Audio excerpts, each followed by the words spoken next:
Bueno, buenas tardes. Muchas gracias por estar aquí hoy en la mesa número 6. Ya sería la última mesa de las que tienen 3 ponentes, luego viene una plenaria. Em, Al final de la mesa, de todas maneras, les doy un poco más de información sobre eso. En esta mesa tenemos 3 ponencias muy interesantes que ya verán de qué trata.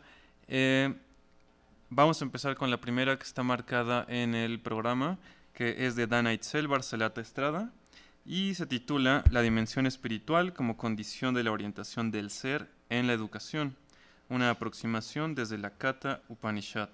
Le voy a ceder la palabra a Dana. Dana, tienes 20 minutos aproximadamente. Yo te voy a avisar cuando casi se te acabe el tiempo para que vayas cerrando. ¿Mm? Gracias.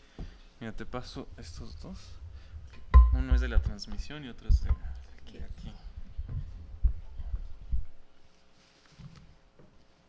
Buenas tardes. Pues en primer lugar me gustaría agradecer a los coordinadores del coloquio por aperturar estos espacios para discutir estos temas que pues considero que son muy importantes y que muchas veces no son tan discutidos, y también agradecerles la presencia pues en este espacio. Me gustaría empezar con una cuestión que creo que es muy común. No sé si alguna vez han pensado o sentido que no saben hacia dónde va su vida en alguna de las etapas educativas. Suele pasar a veces al elegir la carrera o antes o incluso ya pues cursándola. Y creo que a veces podemos sentir que la educación es más una obligación que una decisión de dirección. Un poco sobre eso va mi propuesta en esta ponencia. Creo que muchas veces los procesos educativos se centran más en el hacer, en las competencias, en la evaluación, en lo medible, pero dejan de lado algo completamente humano que es el ser, y que está siempre presente en la misma porque la educación es social y es humana. Considero que al limitarse a estos aspectos, pues pierde mucha profundidad en su potencialidad. La siguiente, por favor. Para ir entrando en materia, es importante hablar de dos conceptos. Por una parte, el de educación, que es más consistente en cuanto a una definición académica y tiene parámetros más establecidos o delimitados, y que creo que es, entre muchas otras cosas, un proceso de transformación y de construcción humana. Por otro lado, tenemos la espiritualidad, que tiene un reto más grande a la hora de definirse porque pues tiene pocas delimitaciones que son claras. Está sujeta a muchas interpretaciones que, aparte de todo, se apropian y que van más allá de un campo conceptual hacia algo relacionado con la experiencia y con una significación personal que además queda en lo abstracto. Entonces es un concepto complejo. Sin embargo, creo que estos dos tienen en común algo del ser. La siguiente, por favor. En este sentido, no pretendo dar una definición delimitada de lo que es espiritualidad, sino más bien abordarla y problematizarla desde una perspectiva filosófico-pedagógica. Por lo tanto, creo que no puede reducirse simplemente a la religión, el dogma o las doctrinas, que por supuesto son elementos espirituales, o como mencionan algunos autores, una realidad prefabricada que se refiere a esta perspectiva que muchas veces se vende como que todo es armonía y bienestar. Más bien, considero que comprende una dimensión constitutiva de los seres humanos que tiene relación con el sentido, con la interioridad, con la conexión y con la conciencia de pertenencia a algo más grande que nosotros. La siguiente, por favor. Con este panorama voy a tomar como principal referencia las Upanishad, y en particular la Katha Upanishad, que en la introducción de esta misma se definen como tratados más o menos breves, escritos en verso o en prosa, que pretenden transmitir algunos aspectos de doctrinas secretas expuestas por diferentes maestros. De forma general, son textos que contienen fundamentos sobre el hinduismo y la filosofía india. La palabra Upanishad se deriva de la raíz verbal sat, con los prefijos upa y ni. El significado original de esta palabra es de un alumno a los pies del maestro. Sin embargo, también se han concebido como secreto o misterio, de donde se deriva el concepto de una enseñanza secreta. La siguiente, por favor. Forman parte de los Vedas y aunque de estos existen 4, hay más de 200 Upanishads. Fueron conformadas aproximadamente entre los 800 y el siglo VI a.C. La siguiente, por favor. Sí era la anterior. Bueno, de forma general relatan el lugar que ocupa el ser humano en el universo y el desarrollo de algunos rituales. Los conceptos fundamentales en estas son el Brahman y el Atman, que voy a desarrollar un poco más adelante, y en particular retomo fragmentos de la Katha Upanishad, que es parte del Yajur Veda. La importancia de esta en el contexto educativo radica en que, si bien no es un tratado pedagógico en sentido estricto, contiene muchas concepciones implícitas acerca del conocimiento, la formación y la relación entre el maestro y el discípulo que permiten pensar la educación desde la dimensión espiritual. Incorpora elementos del Samkhya, que es una de las 6 escuelas de la filosofía india, particularmente la distinción entre Purusha y Prakriti.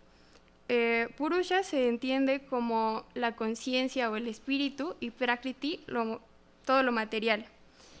En esta, el ser humano se comprende como una realidad mediante la cual la conciencia tiene una relación con toda la realidad del mundo.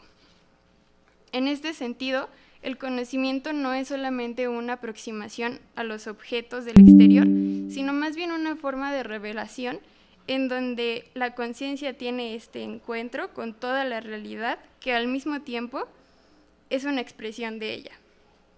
Esta idea del encuentro es muy importante y creo que se entiende mejor con esta cita que dice que conocer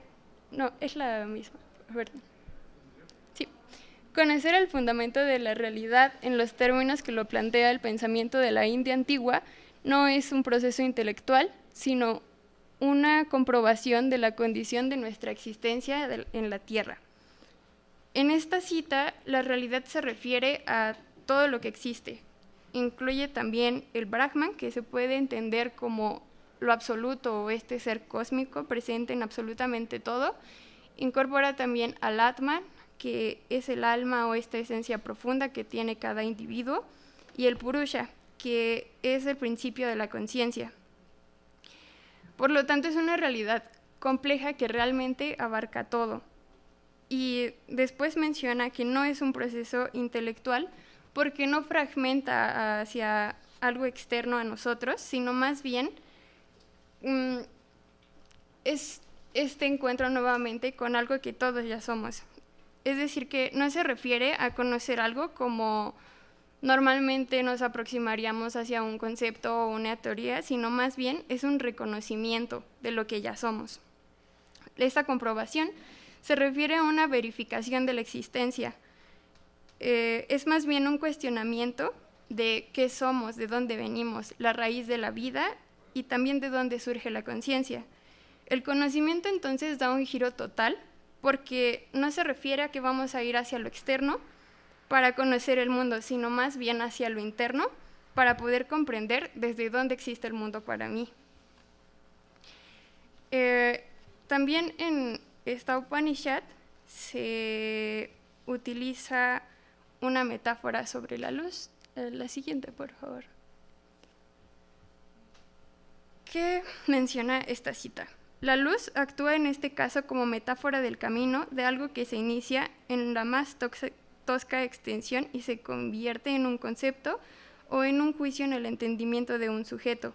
La luz de Purusha desciende hasta la sensación, hasta donde termina el breve ascenso de la materialidad de la cosa exterior misma. Es decir, que no vemos solamente a través de los ojos, sino gracias a que la conciencia nos ilumina. Conocer es un proceso de descenso en donde la realidad existe en sí misma como materia, después llega hacia nuestros sentidos, ya sea por la vista, el tacto, se convierte entonces en una sensación, ya sea por la forma, el peso, los olores, posteriormente en una percepción de esto es tal cosa, luego en un concepto sobre el uso o el fin de la cosa misma, y posteriormente en un juicio en donde ya interviene nuestra subjetividad además, y tenemos estas opiniones sobre si me gusta o no me gusta, y que es un proceso que tenemos bastante normalizado, pero que en realidad tiene varios pasos, y a todo este proceso de descenso se refieren como en el camino de la luz, porque sin Purusha y sin la conciencia no sería la experiencia que significa para nosotros como seres humanos. En este sentido, es importante abordar la amplitud del escenario educativo. La siguiente, por favor. Pues no podemos abordar la dimensión espiritual solamente desde el ámbito de la educación formal, ya que la evolución espiritual es un continuum en la vida de los seres humanos. Abordándolo de esta manera, es posible considerar todo escenario educativo, como en este caso las narraciones de diálogos. De esta forma, la educación como transformación humana implica un proceso de construcción del sí mismo, en el que se integran el conocimiento, la conciencia y el sentido de vida. Así, el proceso educativo nos exige reconocer la existencia de una dimensión interior que debe ser acompañada. Para abordar esta idea voy a retomar a un autor indio que se ha ocupado en mayor detalle sobre esto. La siguiente, por favor. Que es sobre la educación integral. Aurobindo es un autor indio que habla de la educación integral y que parte del supuesto de que todo ser humano es ante todo un ser espiritual. Integra tres aspectos principales que son el físico, el vital y el psíquico. Para el autor, la educación debe de propiciar el desarrollo holístico de la persona como una condición para la evolución de la conciencia. La educación es así un medio que posibilita el trabajo del espíritu en la mente del individuo, pero no solamente en el individuo, sino también en relación con la realidad, y que condiciona aparte formas de relacionarse entre el interior del sujeto y las prácticas de habitar el mundo. Entonces, la educación es sobre todo el desarrollo del conocimiento interno, la voluntad y la práctica, promoviendo así una conciencia orientada hacia una comprensión más profunda del ser y de toda la realidad en la que nos encontramos inscritos. La educación aparece entonces como un medio de conexión no solo con lo material del mundo, sino con los otros sujetos. La educación revela al sujeto la relación que existe entre su persona y la humanidad en todos los aspectos y niveles. Es decir, también una relación entre Atman y Brahman. La siguiente, por favor.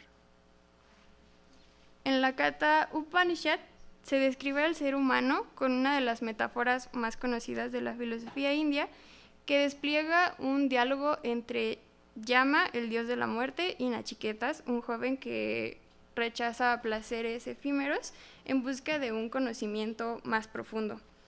Esta es la metáfora de la carroza que dice así: debes saber que el Atman es quien viaja en la carroza y que el cuerpo es la carroza, el entendimiento, el auriga y la mente, las riendas. Dicen que los sentidos son los caballos y los objetos su campo de acción. Dicen los sabios que el Atman unido a los sentidos y a la mente es el gozador. Esta metáfora expresa un dilema constitutivo de los seres humanos, y es que la vida puede simplemente transcurrir sin una dirección si estas riendas no están a cargo del entendimiento, o bien, por otra parte, puede dirigirse hacia un bien consentido cuando la conciencia domina sus propias facultades. En este sentido, el peor estado del discípulo no es la ignorancia, sino la falta de orientación. La siguiente, por favor. Así, el papel del maestro no es tampoco imponer respuestas ni transmitir información, sino posibilitar que el sujeto encuentre una dirección para su propia vida. No se trata de sustituir tampoco al cochero ni empujar la carroza, sino de formarlo y de orientar estas riendas, ampliar los caminos y conducir a los caballos. Porque cuando la dirección está ausente, el sujeto no solo corre el riesgo de quedarse en la ignorancia, sino sobre todo de ser un sujeto extraviado.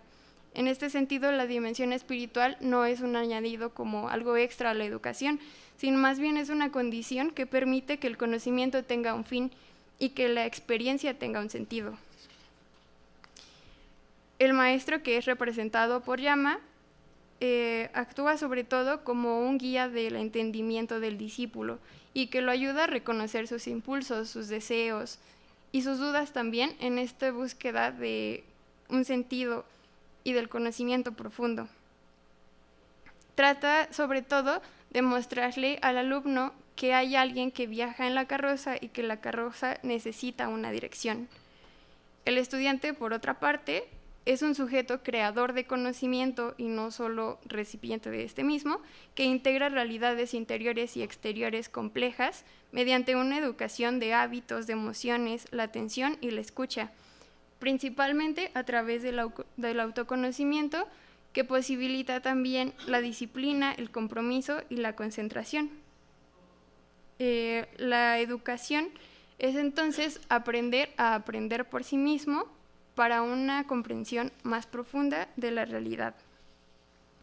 Conocer entonces no es únicamente saber algo, sino transformarse a través de lo que se conoce. Conocerse a sí mismo significa conocer los motivos de nuestras acciones y reacciones, el porqué y el cómo de todo lo que nos ocurre. Ser dueño de uno mismo significa hacer lo que uno ha decidido hacer y no seguir impulsos, deseos o caprichos. Podemos ver que tanto en las Upanishad como la obra de Aurobindo resalta la importancia del autoconocimiento. Por ello, la educación no puede limitarse solamente a un ejercicio intelectual. El autoconocimiento requiere de observación y atención al proceso de desarrollo de la personalidad holística de la persona. Es ante todo una experiencia de vida compartida en la que tanto el conocimiento interno como externo conforman una identidad y una personalidad del sujeto que va a trascender también al mundo en prácticas, decisiones y modos de estar en el mundo. Esas son precisamente las riendas de la carroza. La Katha Upanishad nos muestra además que el ser humano no es simplemente un sujeto que conoce, sino un viajero que busca una orientación.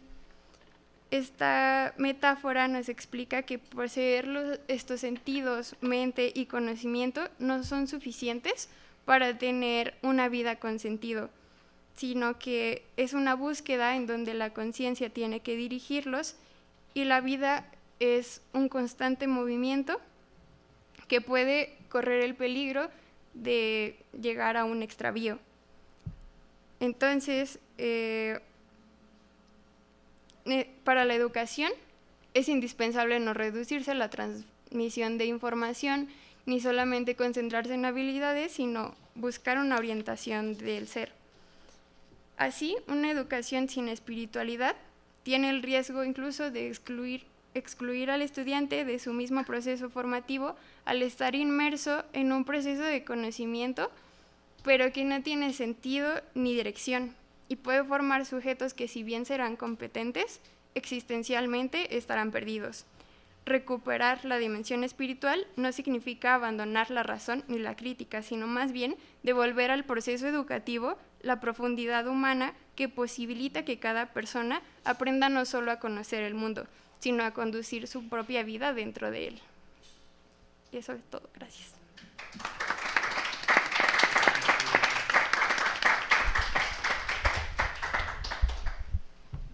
Muchas gracias, Dana. Ahora continuamos con la siguiente ponencia que va a ofrecer Regina Domínguez López, titulada Aprender del mundo de nuevo. Adelante, Regina.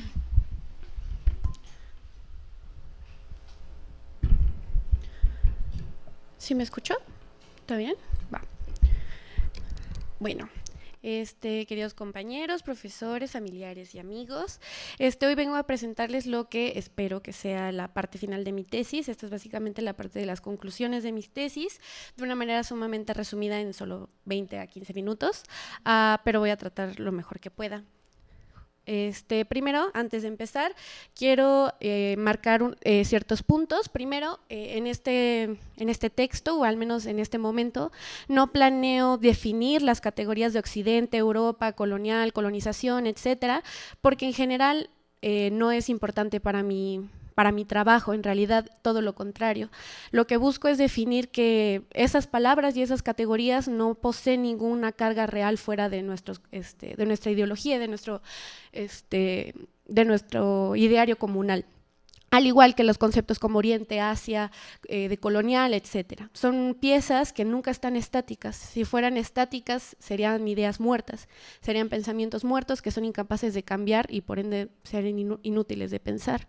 Entonces, todas estas piezas en realidad se mantienen en constante movimiento. Entonces, por ende, no me interesa fijarlas a través de una definición. Después voy a hablar principalmente sobre mis dos principales autores, Ngugi wa Thiong'o y Shirin Albin-Sibay, que son dos escritores. Ngugi wa Thiong'o es un escritor keniano, uno de los grandes padres de la literatura keniana, y Shirin Albin-Sibay es una de las grandes teóricas de podría decir del feminismo islámico, pero ella me cortaría la cabeza si le dijera feminismo islámico. Justamente, más bien es una teórica del feminismo que justamente lo ve desde un marco de colonial respecto a la mujer, ¿ok? Pero ella a sí misma no se refiere como a ella feminista. Si les interesa pueden leer mi tesis, el por qué. Sin embargo, mi intención no es marcar a estos dos autores como si fueran intercambiables o como si fueran exactamente igual unos que otros. Justamente esto sería caer en un esencialismo epistémico, una tradición sumamente larga dentro de la ideología occidental y de la academia occidental. Justamente a todo lo contrario, ambos autores señalan constantemente que sus textos y sus teorías son sumamente dependientes a su contexto social, histórico, de género. En el caso, por ejemplo, de Ngugi wa Thiong'o, pues es un escritor justamente que empezó su carrera justo después de la independencia de Kenia, con una Kenia que veía o buscaba nuevos horizontes después de la independencia de Inglaterra, sufriendo sumas matanzas por parte del ejército inglés y del ejército especial de la reina Isabel II. Fue de los primeros autores en ser impulsados por el recién nacido gobierno de Kenia, para luego ser castigado por no aferrarse a los ideales del nuevo Estado keniano y tener que exiliarse a Londres.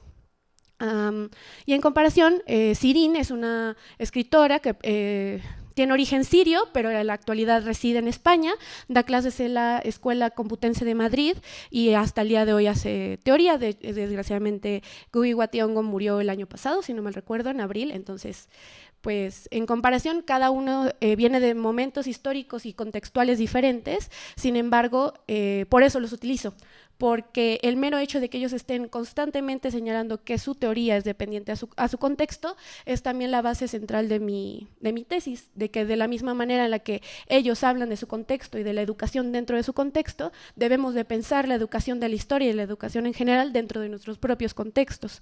No podemos tratar de traducir contextos ajenos como los occidentales o incluso los africanos o los sirios sin tomar en cuenta que justamente están diseñados con esas intenciones, no con las nuestras. Sin embargo, pues al final es importante darles su lugar dentro de mi texto porque es imposible obviar que ellos fueron parte de la razón por la que yo estoy aquí. Yo en mi tesis uso justo la frase que en realidad sus figuras en este texto son las marcas de una vereda dejada para no perderme entre los pastizales del conocimiento, pero es obvio que tarde o temprano tendré yo que dejar mis propias marcas y que éstas serán diferentes a las suyas, pero sin olvidar que fueron los que me llevaron hasta acá en primer lugar. ¿Okay? Y ahí por último, antes de empezar, ahora sí, evidentemente la primera parte de mi texto sobre todo contextual. Me enfoco sobre todo en cómo el sistema occidental educativo que nació justamente después de la Revolución Francesa y sus ideales de igualdad, libertad y fraternidad, hasta el día de hoy, pues no se han presentado, sumándole, porque no es de un simple problema, no es una simple un error, sino es de sistema. ¿Okay? Desde el momento en el que fue creado, esto estaba pensado para que no fuera pensado para todos, sino para un individuo en específico. Y justamente hablo de el sistema educativo francés porque justamente a finales de la Revolución Francesa, a principios del siglo XX, después de que todas los sistemas monárquicos absolutistas decidieran o caer en repúblicas, convertirse directamente en repúblicas o convertirse en monarquías constitucionales, no tuvieran que otras más que seguir el sistema francés. Y evidentemente soy consciente de que esto puede sonar como que estoy centrando todo mi tema en Occidente, pero en realidad es un contexto que no puedo depender. ¿Okay? Porque estamos hablando de que, alrededor de 200 años estuvimos bajo control europeo, en el caso de México estuvimos alrededor de 500 años y solo llevamos poco más de 200 años siendo una nación independiente y autónoma, en teoría. Pero hasta el día de hoy seguimos pensando, estudiando e incluso viviendo, usando la metrópoli como un estándar, en este caso el estándar francés liberal.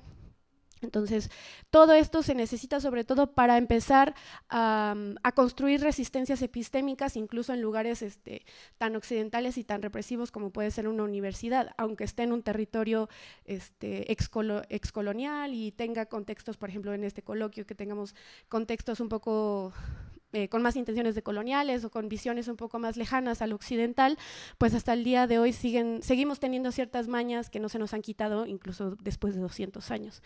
Entonces, por eso, en eso gira mi trabajo, en una forma de resistencia epistémica para reimaginar y reaprender cómo vemos y comprendemos no solo Asia y África, sino también nuestra relación con ella como país soberano. Y justamente ahora sí vamos a empezar con la primera parte. La primera parte justamente la titulé Asia y África, un vacío curricular desde la génesis del sistema educativo moderno. Esta parte la inicio haciéndome la pregunta, ¿es suficiente con solo enseñar sobre Asia y África? La verdad, en la universidad y sus investigadores y en general la forma en la que trabajamos dentro de la misma academia, en realidad hasta el día de hoy no solo esculpen la educación, sino también la sociedad y la cultura de un país y su gente. La misma tradición académica pues, nace de los sistemas medievales que se rigen por una jerarquía sumamente estricta y que verdaderamente no cambió nada después de la Ilustración y la Revolución Francesa, o cambió muy poco. Justamente señalo que no es una casualidad, como lo comenté, hablar de la Revolución Francesa y su triada ideológica de la libertad, igualdad y fraternidad, porque justamente a principios del siglo XIX el sistema educativo francés se convirtió en una referencia de los sistemas educativos europeos. Como señala Elisa Gavari Gavari Straiqui, que es una escritora española, en su texto Evolución de la política educativa francesa de la igualdad a la diversidad. Y ella enseña o señala cómo España, por ejemplo, en 1813, 3 años antes o después, más bien, después de los inicios de los movimientos de independencia de sus colonias americanas, se creó justamente un documento que se llama el Informe Quintana, que es un documento que abraza el pensamiento educativo ilustrado y que aboga por una educación uniforme, pública y gratuita. Finalmente, formalizándose en la ley de Moyano en 1857, por lo que es imposible no deducir que este sistema, a mayor o menor medida, también afectó los sistemas educativos de las colonias y las excolonias francesas y españolas y en general de todos los territorios que orbitan alrededor de estos países, sobre todo buscando aprobación como naciones recientemente independientes frente a las potencias, que ya habían estandarizado este sistema educativo como una prueba de su racionalidad o de su soberanía. Ya después de aprobarse la Constitución Liberal Francesa en 1791 y con la creación de la Declaración de los Derechos del Hombre y del Ciudadano, donde obviamente descansan los 3 pilares que ya he comentado, justamente Gavari señala en su texto que los derechos a la igualdad solo se concebían desde la igualdad jurídica y formal, cierro cita, que se encuentra en la página 417. O sea que solo aquellos que explícitamente aparecían en la Constitución como sujetos de derecho podían acceder a esta libertad, igualdad y fraternidad, excluyendo de manera implícita a los obreros, las mujeres y los esclavos. Justamente en las Américas estos ideales llegaron a través de la educación que se dieron a los criollos, aquellos españoles criados en América como Simón Bolívar, Miguel Hidalgo y José de San Martín, quienes lograron tener acceso a una educación liberal con los últimos ideales de la Ilustración francesa. Y son considerados padres de sus propias patrias, dejando de lado movimientos que permitieron que estas independencias llegaran hasta donde llegaron. Un ejemplo cercano, para no alejarnos demasiado, es la falta de reconocimiento hacia el complot de Acapulco, rebelión encabezada por Mariano Tabarés, mulato, líder de movimientos que estaban conformados de las castas más abandonadas de la Nueva España. Sabemos, los mestizos, los indígenas, los mulatos y los negros. Justamente este movimiento se buscaba correr al virrey de ese entonces, buscando que el puerto de Acapulco se volviera una nación independiente. Justo con la llegada de José María Morelos en 1811, Tabarés se une al ejército de Morelos y hasta el día de hoy incluso se ignora que este personaje tiene ascendencia negra. Y se sigue blanqueando no solo su imagen, sino la identidad de su propio ejército. Y así podemos seguirnos con la independencia de Haití, que justamente es considerada el primer país en las Américas y en el Caribe en conseguir su independencia y en abolir la esclavitud. Sobre todo esta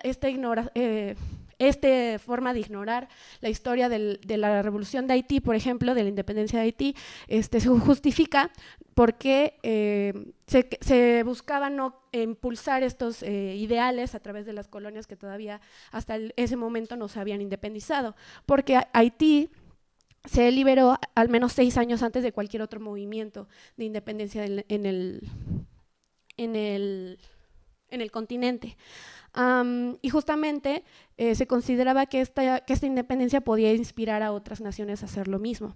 Al igual que esto ya lo podemos deducir con un poco más de perspicacia, también es la primera vez que una revolución negra se hace de manera exitosa, no solo porque Haití se vuelve la primera república negra, sino porque también esta se vuelve la antítesis de la Revolución Francesa, justo porque el líder del movimiento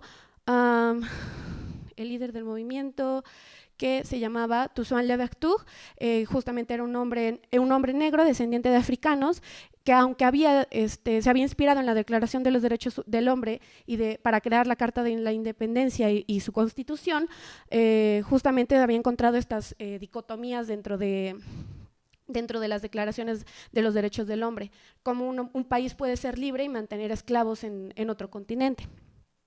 Y así puedo irme con diferentes ejemplos, me puedo ir con la falta de representación, por ejemplo, de médicos libaneses a la llegada en México a mediados del siglo XX, me puedo Puedo hablar largo y tendido de la presencia de inmigrantes indios, igual a mediados del siglo XX y a principios de este siglo, y así, y así, y así.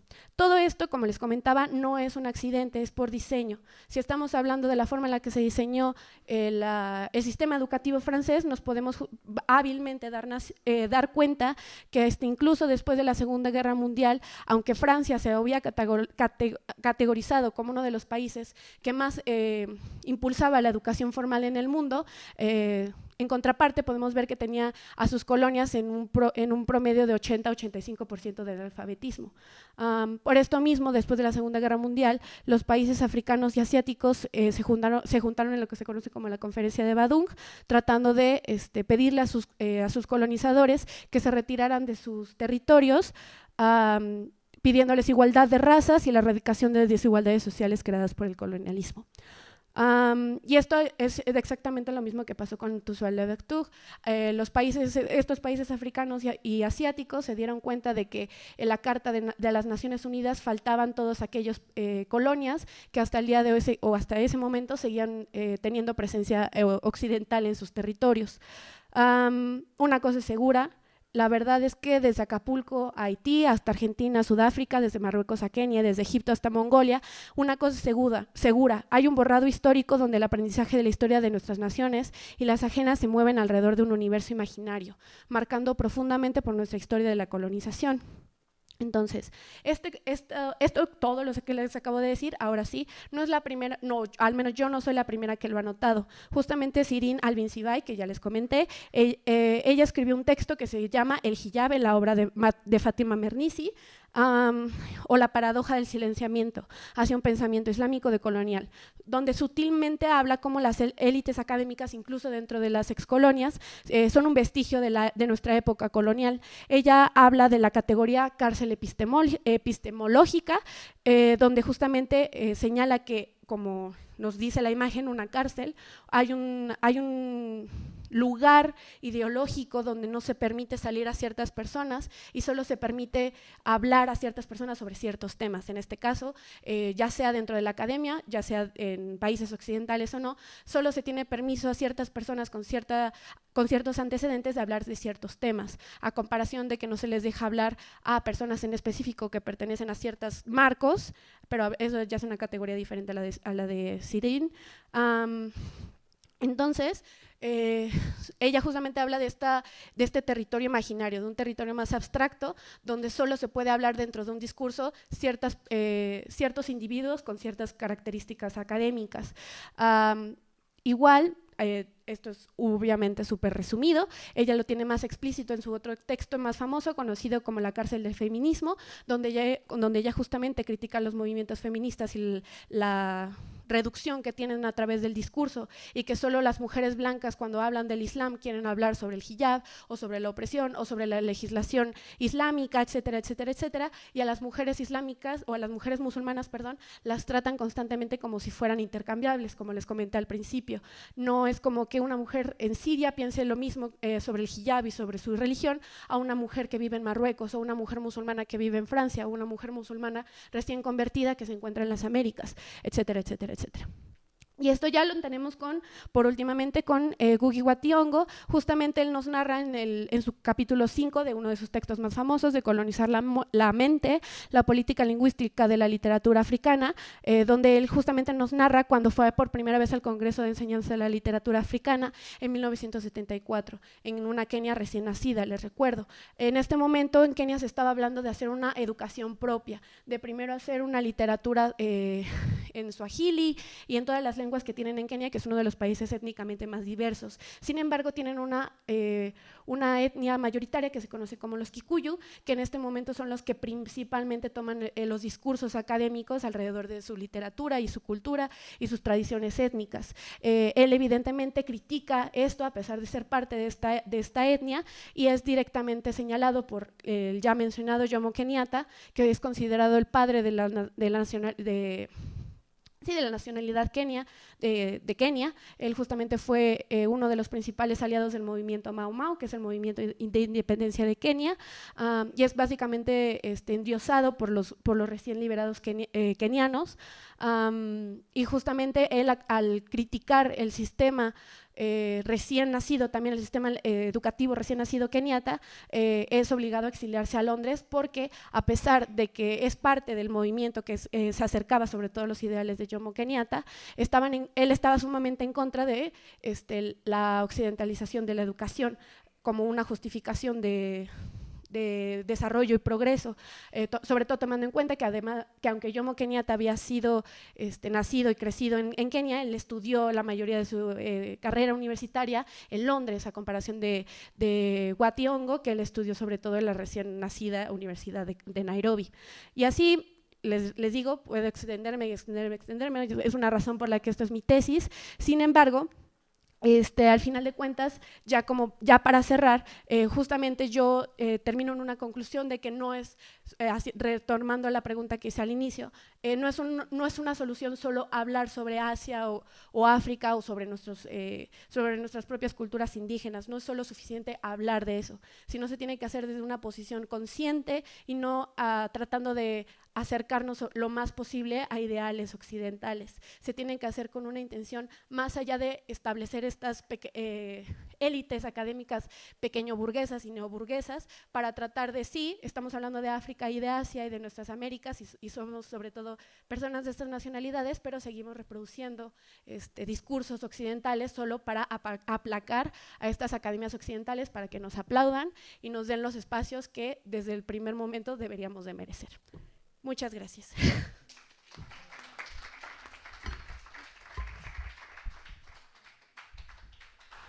Muchas gracias, Regina. Ahora pasamos a la última ponencia de esta mesa, de Jonathan Enrique Álvarez Hernández, que se titula Tajotep, clásico ignorado de la pedagogía.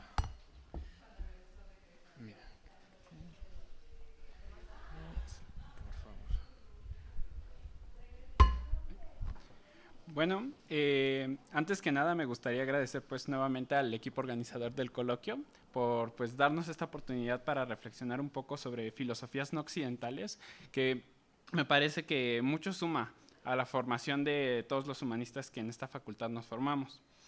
El ejercicio que yo propongo el día de hoy para esta ponencia particularmente creo que se divide en dos partes. La primera es reflexionar en torno a la importancia de la cultura egipcia, ejemplificada en el pensamiento de Tajotep, para poder pues reflexionar sobre qué pensamientos, qué reflexiones acerca de la educación, de la formación moral, sobre incluso la formación de los oradores, que después serían retomados incluso por culturas como la griega o la romana, ya se hacían incluso antes, desde hace más de 3000 años. Y pues como segunda parte sería un poco proponerles o darles una pequeña invitación, incluso fuera del coloquio, para que se lleven la idea o la reflexión, el ejercicio de pensar qué culturas o qué pensadores se olvidan o tal vez no son tan estudiados en las aulas, en los seminarios o incluso en la literatura. Siguiente, por fin. Si me permiten decirles un poco sobre cómo me interesé en este tema, fue porque hace un año yo cursé la materia de textos clásicos, particularmente sobre antigüedad, y me parece que hasta el siglo XVII. Lo que a mí me sorprendió mucho cuando cursé justo esa materia de mi licenciatura fue que el temario prácticamente iniciaba en los griegos. Poco era el ejercicio que se hacía para investigar aquellos conocimientos, aquellas reflexiones que fueron antes de esta cultura. Y da la casualidad que por ahí en mi casa encontré un pequeño libro de historia de la educación, cuyo autor era Mario Aligueiro Manacorda, que es traductor e historiador político italiano. Y me parece que hace un increíble ejercicio para poder iniciarnos en el estudio de la educación en Egipto y más allá de la cultura griega. Él, en las primeras páginas de este libro, nos da la siguiente cita. De Egipto proceden los testimonios más antiguos y quizá más ricos acerca de todos los aspectos de la civilización, y en particular sobre la educación, Y si bien la investigación arqueológica va descubriendo testimonios de otras civilizaciones más antiguas, sin embargo, para los pueblos que reconocen su propia ascendencia histórica en la antigüedad clásica grecorromana y en sus versiones cristianas tardías, que han integrado tantos motivos del Próximo Oriente, Egipto es el principio de su historia. Me parece que esta cita, esclarece un poco más por qué es importante empezar cualquier rastreo histórico de la educación o de la pedagogía desde esta cultura. Particularmente, yo sé que no fue la primera, igual que trató temas sobre educación y pedagogía. James Bowen, igual en su libro de Historia de la Educación Occidental, todavía él cita, por ejemplo, otras culturas como la mesopotámica, mucho antes de Egipto. Pero bueno, a mí me parece que el Antiguo Egipto, igual, entre otros pensadores, como ya lo veremos más adelante, tiene una gran literatura. ¿Me ayudan con la próxima diapositiva, por favor? El Antiguo Egipto contempla una gran literatura sobre diversas disciplinas, materias, y particularmente algo que me llama mucho la atención por el género, que precisamente es en el que se encuadra toda la obra de Ptahhotep, es en lo que se conoce como literatura sapiencial. La literatura sapiencial, para empezar, se puede entender como este género didáctico o de formación en que los antiguos pensadores egipcios dejaban tratados, recomendaciones sobre la formación moral o incluso como de los administradores que estaban en los altos cargos egipcios. Algunos de los textos más conocidos o más estudiados desde la egiptología en este género de la literatura son las enseñanzas de Duaf, enseñanzas de Amenemhet, enseñanzas de Hergedef, enseñanzas para Kagemi, esta última con autor desconocido, y la que nos compete el día de hoy, las enseñanzas de Ptahhotep. Siguiente, por fin. Ahora, ¿quién fue Ptahhotep y por qué me parece que es un gran exponente del pensamiento, pues sí, pedagógico de esta cultura? Para empezar, unos datos muy generales sobre el autor. Su nombre significa la plenitud del dios Ptah, que era la deidad asociada con la creación en la tradición egipcia. Vivió entre los años 3000 y 2900 a.C., aunque por ahí igual encontré en la bibliografía que algunos historiadores citan su vida unos siglos un poco más tarde. Y fue visir del rey Sesi. El visir básicamente era un puesto en la organización egipcia que estaba por debajo del monarca, en este caso del faraón, y se encargaba, tenía una gran poder sobre las cuestiones administrativas del gobierno. Y también tengo que aclarar que en las investigaciones arqueológicas hay varios autores que reciben el nombre de Ptahhotep, sin embargo, al que se le atribuyen la escritura de este texto de enseñanzas de Ptahhotep es aquel cuya tumba está identificada al norte de Saqqara, que es básicamente una necrópolis, un cementerio, en la ribera occidental del Nilo, a unos 30 kilómetros del Cairo, que es la capital de Egipto. Siguiente diapositiva, por favor. Este texto de enseñanzas de Ptahhotep me parece que destaca por ser la única obra literaria completa que se conserva desde la época clásica del Antiguo Egipto. Esta obra fue descubierta en el papiro Prise, que actualmente está albergado en la Biblioteca Nacional de París. Sobre un contexto sobre su escritura, el autor la propone o la escribe debido a que ha alcanzado una vejez que le impide seguir con sus funciones. Y es entonces que le pide permiso al rey para transmitirle su sabiduría a su hijo. De este modo, preservando pues, todo el conocimiento que él había adquirido sobre el desarrollo de sus deberes como visir. Siguiente, por favor.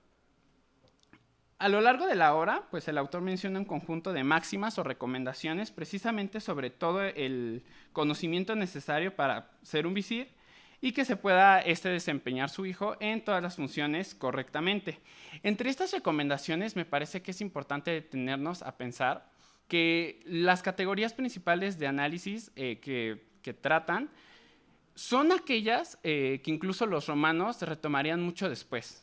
Nosotros estamos tal vez muy acostumbrados en la academia a hacer el ejercicio de estudio de la historia de la educación, valga la redundancia, a partir de los griegos. Y decimos, por ejemplo, que conceptos como la oratoria ad popolum, que como ahorita lo veremos es a la multitud, o la oratoria in senatu, que es a la En el Senado pensamos que a lo mejor los romanos, los griegos, fueron los primeros en reflexionar sobre estas cuestiones, pero aquí, como veremos en las máximas de Tahotep, ya hay una gran preocupación sobre este tipo de cuestiones. Entonces, me parece fenomenal que podamos conseguir o seguir preservando este conocimiento y pues tener espacios para poder pensar un poco sobre cómo es de que estos autores, más que nada los egipcios, intercambiaron este conocimiento que luego las culturas griegas y romanas retomarían. Por ejemplo, siguiente diapositiva.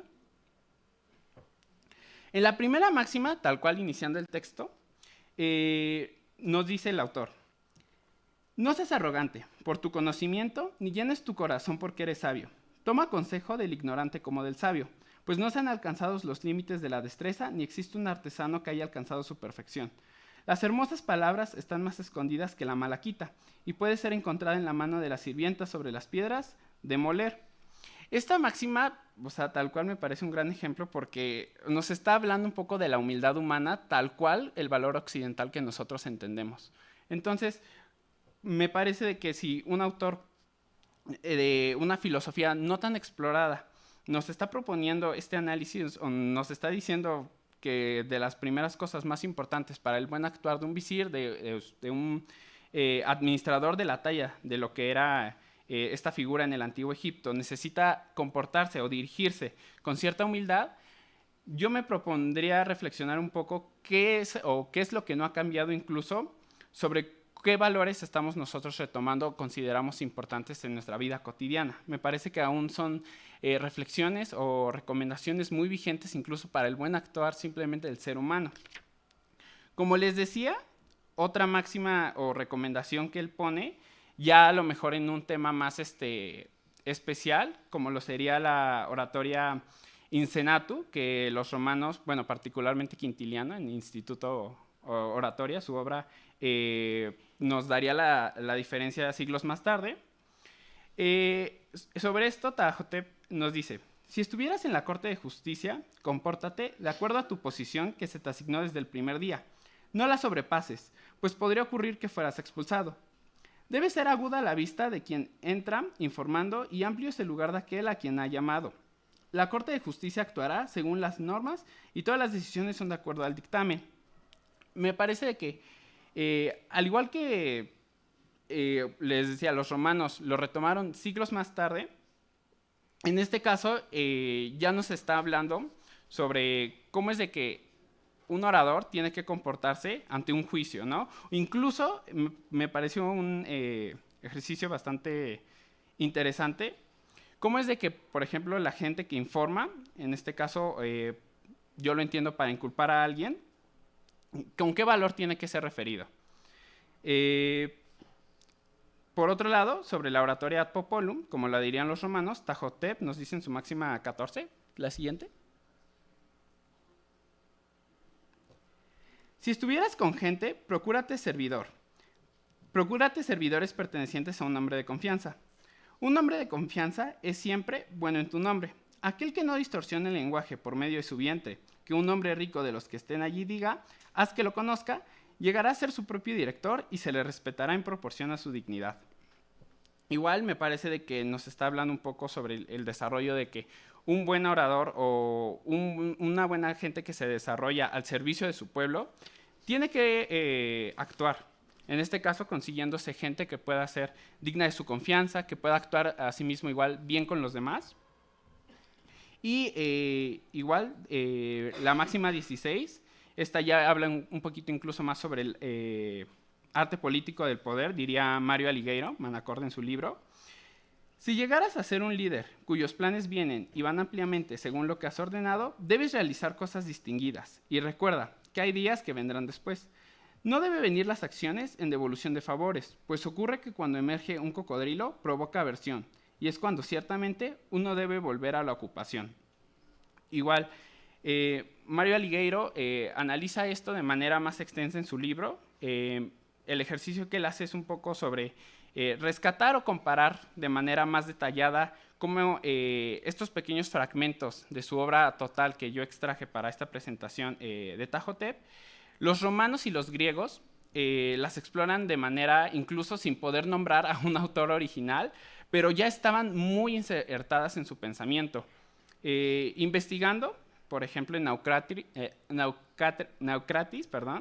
que fue pues, este puerto comercial griego, pero que estaba construido sobre el Nilo, pues justamente de aquí los egipcios intercambiaron muchísimo conocimiento, muchísimas mercancías con los griegos, y fue que de ahí los griegos, historiadores indican, rescatarían todos estos pensares y reflexiones que ya los egipcios traían desde hace muchos siglos antes.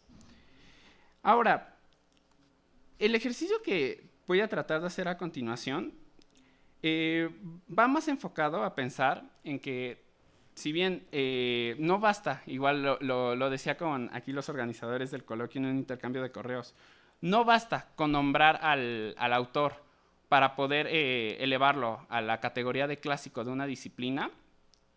Tampoco basta a lo mejor incluso mencionar sus aportes. Me parece de que si podemos reflexionar en torno a justo esta cronología de que, pues, donde están situados, de los pensamientos, las reflexiones que se hicieron antes de ciertas culturas que nosotros sí estamos a lo mejor más relacionados o que tenemos más presentes en nuestra labor académica incluso, creo que podemos incluso empezar a valorarlos más, incluso a investigar más, incluso a proponer más vías de acción para la valorización de todo este conocimiento.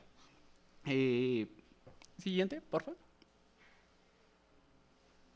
Igual, estas son preguntas detonadoras. Les digo, pues a la hora de formular esta ponencia, incluso de interesarme en el tema, el mismo libro de James Bowen de Historia de la Educación Occidental, a mí me pareció muy interesante, por ejemplo, como les decía, el primer capítulo es de Mesopotamia, tiene 20 páginas, luego está Egipto con otras 20 páginas, y todo el tomo 1, que es alrededor de 500 páginas más, es centrado desde la cultura helénica hasta el resto de la cultura griega, ¿no? Pero tenemos aquí, pues, este conocimiento de que, pues, la cultura egipcia está, pero incluso no sabemos, a lo mejor incluso dar nombres. No sabemos, o muy pocas veces, a lo mejor podemos nombrar a pensadores de ciertas culturas que sabemos que estuvieron antes, pero no sabemos incluso cómo los griegos o los romanos que están más próximos a su temporalidad los recuperaron. Les digo, sobre la pregunta si puede ser Ptahhotep considerado un clásico de la pedagogía, yo adelanto, igual que un clásico para mí, igual un poco con esta concepción después de haber cursado la materia de textos clásicos, me parece que tengo que confesar, y con lo que pude investigar un poco en la literatura, en la bibliografía, si bien el término de clásico está muy asociado naturalmente a la cultura grecorromana, también es cierto que alude a una situación de autoridad en una disciplina. Entonces, el hecho de que nosotros sugerimos o propongamos, en este caso yo, que Ptahhotep sea considerado un clásico, me parece que también es un ejercicio de decir que hay pensadores egipcios que pueden ser considerados modelos o como figuras de autoridad respecto a un tema o una disciplina incluso. Ya sé que a lo mejor los griegos, por la cercanía cultural que nosotros tenemos, nos dieron aportes importantísimos que nosotros seguimos buscando incluso respuestas a problemáticas contemporáneas en todo lo que ellos nos aportaron. Me parece que deberíamos dar de vez en cuando una vuelta más, pues sí, más a la otra cara incluso del mundo, de las filosofías, del pensar, que me parece que igual este coloquio va mucho de eso. Siguiente, por favor.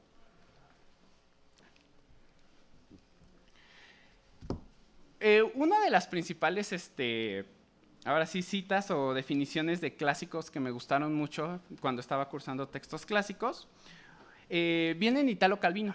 Italo Calvino, una de sus obras póstumas fue precisamente ¿Por qué leer los clásicos? Y ahí nos da varias definiciones sobre por qué deberíamos leer clásicos, evidentemente, pero también por qué podemos decir que algo es clásico o no. Para este ejercicio, una definición que me parece que aterriza muy bien todo el pensamiento al que yo vengo aquí a compartir con ustedes, es la de: un clásico es un libro que está antes que otros clásicos, pero quien haya leído primero los otros y después lee aquel, reconoce enseguida su lugar en la genealogía.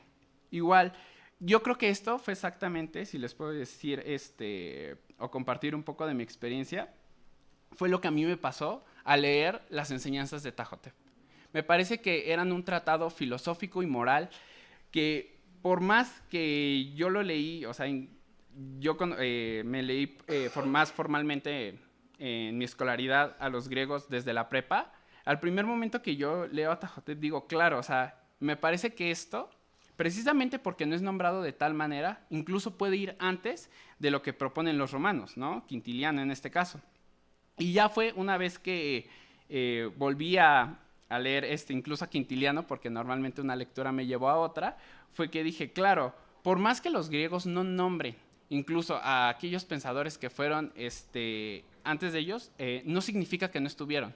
No significa que griegos y romanos despertaron un día con todo ese conocimiento que pues nos heredaron, sino que también había todo un viaje cultural, un viaje en la temporalidad, donde se intercambiaban mercancías, se intercambiaban ideas con otros pueblos, que eso muy difícilmente incluso se llega a nombrar en el estudio de la historia de la educación.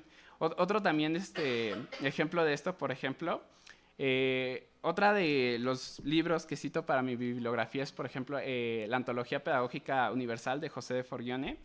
Igual es un texto que en su mayoría abarca sobre la cultura griega, básicamente sus aportes a la historia de la educación, pero el primer capítulo es sobre Egipto, pero tiene, me parece, 5 páginas.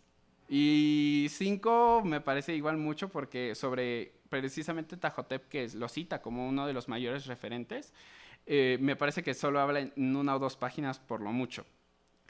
Por eso me parece de que el hecho de empezar a, incluso tal vez como ya para cerrar pues esta ponencia, poder incluso denunciar o proponer nuevas investigaciones en torno a otras culturas con las que no estamos siendo, tal vez aquí, lo digo desde mi licenciatura, formados, me parece un ejercicio que suma de verdad montones para tener reflexiones más complejas, más poderosas.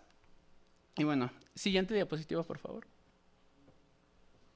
Precisamente las conclusiones que yo el día a lo mejor traigo después de hacer como un poquito este ejercicio es un poco lo que ya les decía. Al dotar a un autor como Tajotep del adjetivo de clásico y por ende de la categoría de lo superior o de lo digno de réplica, también se está proponiendo hacer una revalorización sobre aquella chispa que debería ocupar a los historiadores de la educación. El egiptólogo alemán Jan Assmann particularmente entiende esta chispa, y por eso lo enuncia así, como la posibilidad de narrar una historia. Y yo lo interpreto esto último también como la posibilidad que están teniendo la gente, los historiadores de la educación, de narrar la historia incluso de la disciplina o de todo este conocimiento sobre moral, sobre formación, pero desde otras culturas, pudiendo de verdad darnos nombres y no solo mencionando como de, sí, fueron egiptos y después fueron romanos, la lista de todos los pensadores romanos, sino tal vez creo que es el hecho de que yo con ustedes les pueda dar el nombre de un autor, me parece que es un ejercicio en el que podemos empezar a darle rostro y nombre a pensadores que antecedieron en la historia. También Tajotep puede representar un clásico para la pedagogía que ha contribuido a lo largo de la historia a consolidar otros planteamientos pedagógicos cuyos autores, mayormente los clásicos grecorromanos, retoman. Yo el ejercicio que hice aquí fue muy breve sobre, por ejemplo, las máximas son 43 máximas, incluso más, porque muchos historiadores egiptólogos especializados contemplan el prólogo o el prefacio como muchas otras más máximas, pero se hablan de otros muchos conceptos que también son retomados por griegos y romanos. Yo aquí por cuestiones de tiempo me pareció que quería traer lo que más me parece que fuera identificable. Y por último, Ampliar el horizonte de lo clásico a nuevas culturas más allá de Grecia y Roma es equivalente a reconocer que se generó una cantidad de conocimiento valioso desde varios siglos antes que pensadores de estas culturas llegaran al mundo. Esta reflexión es la misma que justo Jan Assmann hace en Egipto, Historia de un sentido, sobre la construcción del conocimiento que, pues, si bien se reconoce que conforme pasan los años, se pierden entre guerras, incendios, terremotos u otros fenómenos, tanto antropológicos como naturales, es importante que podamos tener herramientas o tener un hilo del cual jalar para ir recuperando ese conocimiento. Por último, la última diapositiva. Les digo, si les interesa un poco hacer el ejercicio de leer más máximas enseñanzas de Tajotep, el egiptólogo Ángel Sánchez Rodríguez, del Instituto Valenciano de Egiptología en España, hizo una traducción tanto de este documento como de otros tantos de los pensadores egipcios, y los recopiló en esta antología, La literatura sapiensal egipcia, volumen 1, y pues de ahí fueron incluso extraídos los fragmentos que el día de hoy les compartí, desde la escritura jeroglífica, con una traducción que a mi parecer fue bastante cómoda y bastante clara, para poder empezar a hacer un ejercicio comparativo.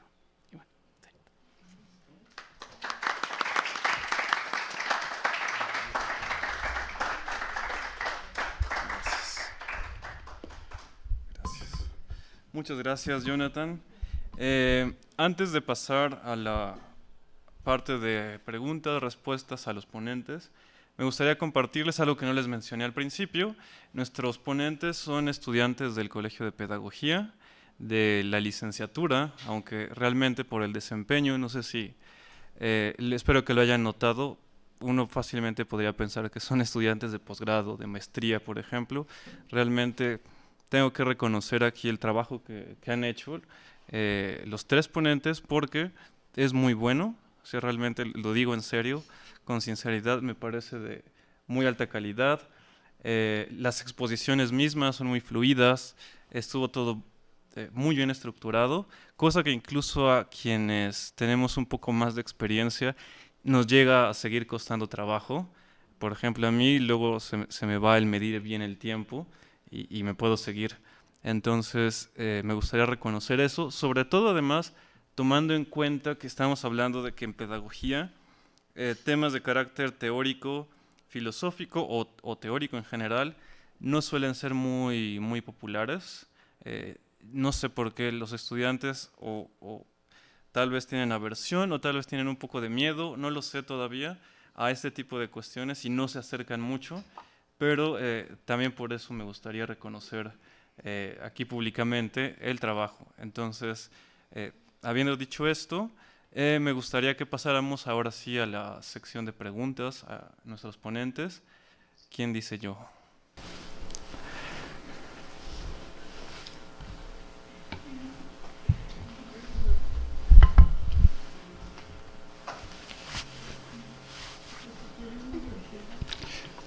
Ánimo. Sí, por favor. Mi pregunta va para para Merced, acerca de, si bien mencionas que la espiritualidad es muy importante en la educación, ¿verdad? ¿Cómo crees que se pueda implementar pues, la espiritualidad en la escuela, ¿no? Podemos hablar, no sé, aquí mismo en Filos, incluso pues en las escuelas primarias, secundarias, que creo que es un buen nivel para empezar con la espiritualidad.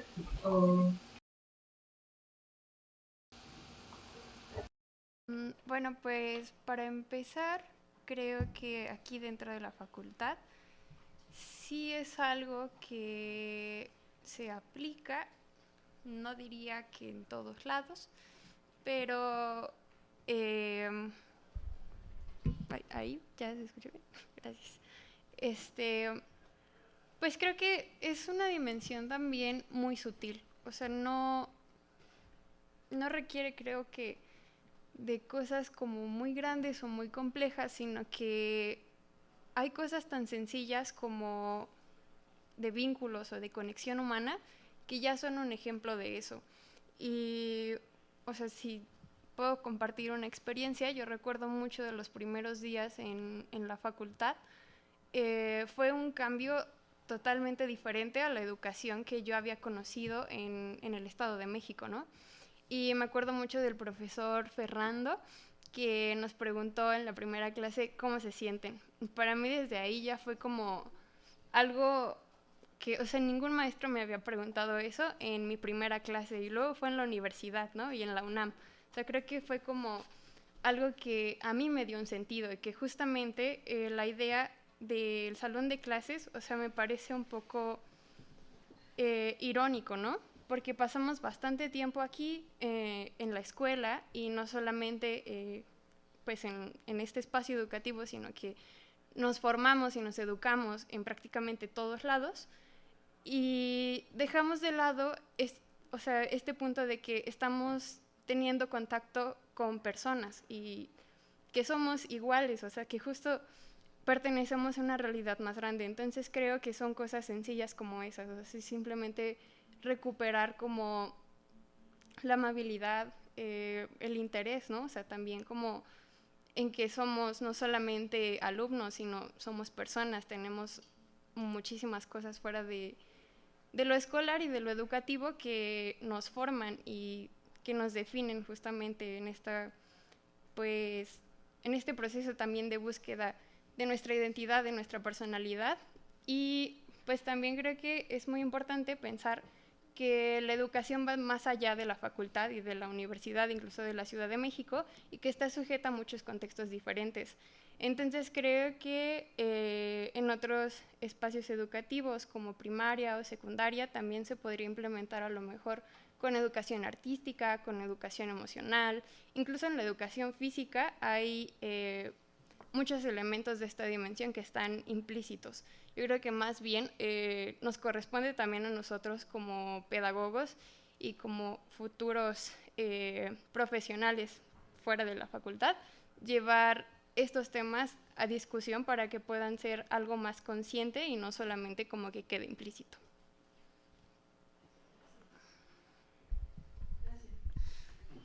Sí, otra pregunta. Todavía hay un poquito de tiempo. Es que yo no tengo una pregunta, es más como una correlación que encontré entre las tres ponencias, y me gustaría hacer como un comentario desde igual, tal vez desde cómo yo lo percibo. Bueno, hola. Yo estudié diseño de imagen y soy como fashion field, entonces también algo que encuentro como un denominador entre lo que dijeron en tanto a la espiritualidad, de la importancia de la representación y de voltearnos a ver a nosotros mismos y de darnos cuenta que, a ver, algo como la religión y religiones tan excluidas como lo están, bueno, o culturas como son la africana y la asiática, no están tan lejanas a nosotros, ¿no? Mi comentario era algo como la importancia de la ropa y de la psicología del color. Es algo para mí sumamente espiritual y lo podemos ver como en la indumentaria, ¿no? Que tiene cada una de las religiones que ustedes comentan y de las que ustedes participan, pero yo lo veo algo muy arraigado como en la espiritualidad. El que nosotros nos levantamos, por ejemplo, hoy y decidamos usar amarillo, usar azul, usar café, usar rojo, nada es casualidad. Sobre todo si estamos transitando la vida pensando en la espiritualidad que conllevan esas decisiones o la forma en la que nos relacionamos en la comunidad de la que formamos parte. Y era lo único que quería como comentar, ¿no? Que dentro de lo que menciona Regina acerca de, repito, voltearnos a ver los unos a nosotros, o Dani Excel, de entender la importancia de la espiritualidad de las cosas, o pues Jonathan, ¿no? También acerca de lo importante que es cuando un autor o también un profesor se te queda tanto en la piel que genera esta curiosidad que hace que alimente tu conocimiento, y era lo único como que quería como comentar entre ustedes tres, que está padrísimo, y yo que lo veo de otra forma es como en la ropa, ¿no? Es algo tan espiritual en el sentido que es algo tan personal, pues el intrínseco del lugar en el que crecemos, ¿no? Uno puede crecer en el mismo lugar que sus hermanos y aún así no percibir el mundo de la misma forma, y esa es la Sí. Gracias. No sé si les gustaría responder, entrar en diálogo con el comentario o alguien le gustaría hacer una pregunta. Por allá, por favor.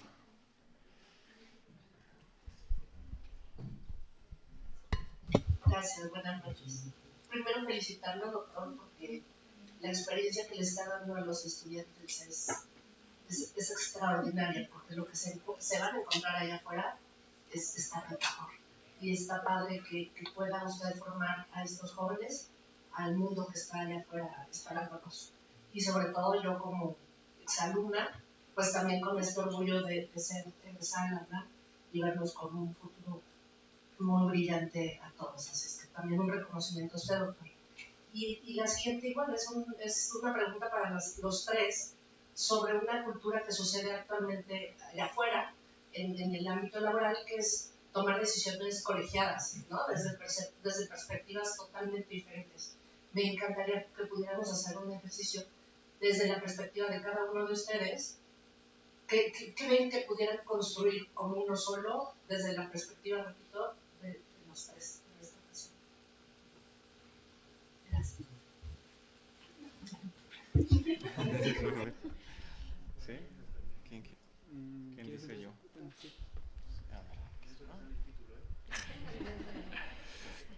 Bueno, sí.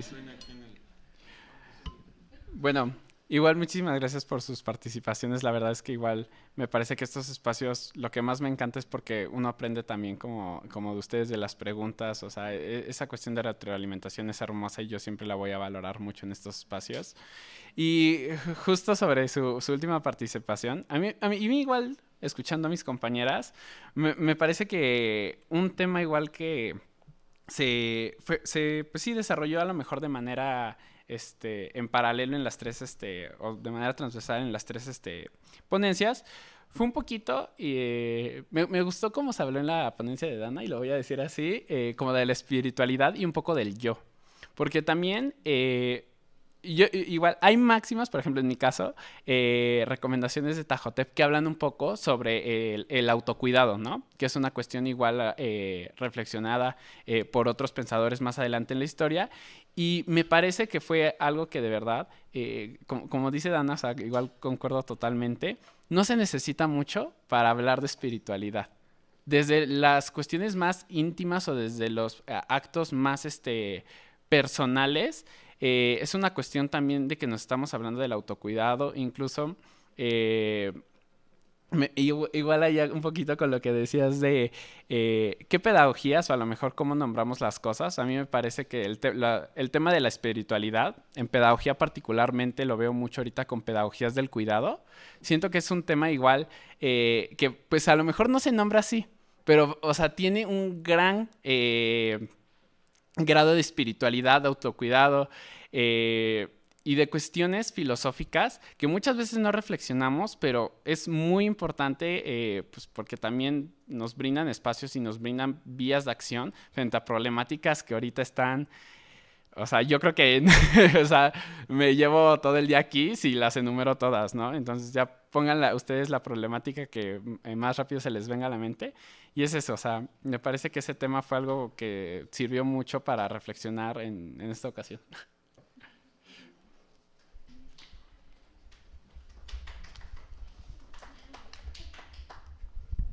Bueno, pues sumando ya lo que comenta Johnny,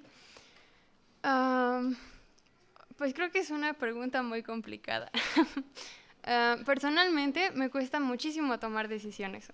O sea, estar aquí fue una decisión que se fue construyendo como de micro decisiones, ¿no? Y que justo lo que usted menciona, pues el escenario que vamos a encontrar allá afuera, creo que desde ahora lo podemos ver un poco, es complejo. Y terminando de ser estudiantes, creo que va a ser pues todavía un poco más complejo, ¿no? Pero creo que para todo este proceso es muy importante también el autoconocimiento en toda la complejidad de la palabra, porque creo que va más allá, o sea, como de saber qué cosas me gustan y cómo me veo ante los demás, sino también voltear esta mirada a qué cosas sé y qué cosas estoy ignorando, ¿no? porque también, justo, o sea, el punto que creo que todos tenemos en común es que nuestra realidad y nuestro contexto no es el único, y que hay muchas cosas que pasan fuera de aquí que no se están hablando, que se están perdiendo, que se ignoran. Entonces, que es importante que, no sé, creo que nuestra carrera y la facultad en general da mucho para eso. O sea, creo que es un reto que tenemos de retomar todas estas problemáticas y traer justo la voz de quienes la están perdiendo, ¿no? Y también para eso, pues creo que es necesario hacer como estas prácticas incómodas de voltear a ver, pues, qué prácticas, qué hábitos, qué emociones incluso tenemos cada uno como personas, tanto con nosotros mismos como con todo lo externo.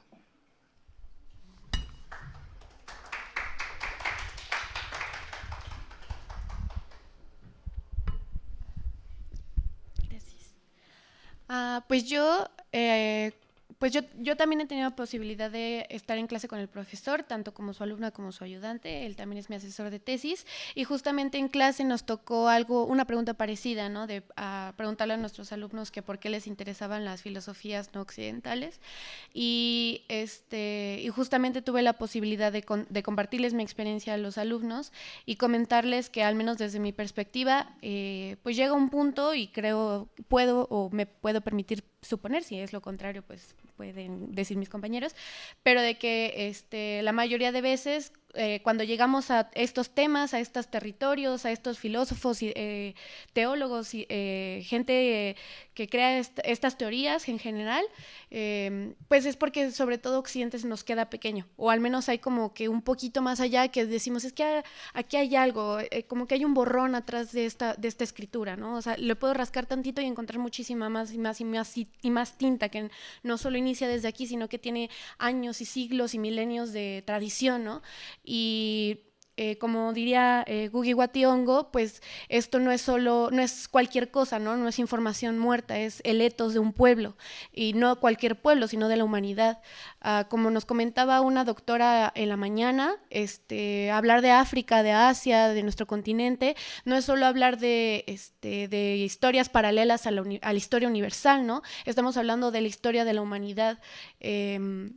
Entonces, al menos yo con mis compañeros puedo suponer que no solo se nos quedó pequeño Occidente, sino que aparte nos encontramos en una situación un poco más identitaria, más afín con estas filosofías no occidentales, con estas filosofías de la India y de Egipto, que nos pueden permitir sentirnos un poco más identificados como mexicanos, aunque estemos hablando de pensadores y de personajes de otro siglo, de otro contexto. Hay algo que nos llama más a lo que nos llamaría un filósofo occidental del siglo XIX, ¿no? Que eso no significa que no deba de leerse y que no deba de estudiarse, todo lo contrario. Todo mi trabajo es toda la influencia que hay en la filosofía occidental en territorios no occidentales, ¿no? Es imposible negar esa influencia, ¿no? Pero al menos yo con mis compañeros, y en general creo que en pedagogía, gira mucho en torno a crear esta identidad, ¿no? De que todos tenemos en nuestra mente. Creo suponer que todos los pedagogos tenemos como lo que nos gustaría que se hiciera con la educación, tenemos este sueño guajiro de lo que nos gustaría que se hiciera, los materiales que se implementaran, los temas, los textos, los personajes, y cada vez que se nos da la posibilidad lo hacemos con todo el corazón y con todas las ganas del mundo. Y entonces yo creo que aquí los tres, de una manera igual en paralelo, estamos tratando de buscar lo que nos gustaría que fuera el etos, no solo de nuestro pueblo, sino también de la humanidad. Y pues sí, no sé si...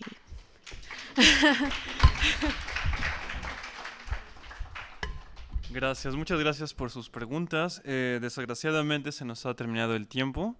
Lo que continúa ahora en unos pocos minutos es una sesión plenaria, una mesa plenaria del profesor, el doctor Jicotencatl Martínez Ruiz, de la Escuela Nacional de Estudios Superiores de Morelia, con una ponencia titulada Estética Formativa en la Filosofía de la India. Y posteriormente, de 7:30 a 8, tendremos nuestra clausura. Entonces, si les es posible quedarse o vernos en línea, por favor, adelante. Y les pido un aplauso para nuestros ponentes, por favor.